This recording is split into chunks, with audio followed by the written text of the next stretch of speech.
நான் ஒருத்தரை கூப்பிடலன்னா அவங்களே நாகரிகம் தெரிஞ்சு ஒதுங்கி இருக்கணும். இப்படி நல்ல காரியம் நடக்கிற இடத்துல வந்து கரைச்ச பண்றது நல்லா இல்ல. அவங்கள அப்படியே கிளம்ப சொல்லுங்க. 15 வருஷம் பகமா இருந்து வாச தேடி வந்திருக்காப்ல, அவரை போய் நிக்க வச்சு பாக்குறீங்க. முதல்ல உள்ள அலைங்கப்பா. அதுக்காக வருஷம் அன்னைக்கு பஞ்சாயத்து பண்ணீங்க. வைரவ இங்கேயும் உங்களுக்கு வந்துட்டாப்லையா? நினைச்சையா எல்லாரையும் கூப்பிட்டு வச்சு அசிங்கப்படுத்துறீங்களா? நல்லா இருக்கேன் நியாயம். வைரவனுக்கு இன்னைக்குதான் உறவு தெரிஞ்சுச்சா? நம்ம உரமுறைலாம் கொஞ்சம் பொறுமையா இருங்க. எப்பா உன் மனசுல இப்படி ஒரு நினைப்பு இருக்குன்னு தெரிஞ்சிருந்தா சத்தியமா நாங்க இங்க வந்து நின்னு இருக்க கூட மாட்டோம்.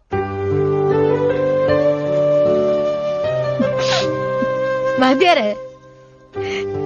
என் அண்ணன் என்னை விட்டு தவறி போயிருந்தாலும் என் அண்ணிய அமகளின்னு ஒதுக்கி வைக்காம சபையில பெருமையா நிறுத்தி அவங்க தொட்டு கொடுத்த தட்டத்தான் இப்ப உங்ககிட்ட கொடுத்தேன். ஏன்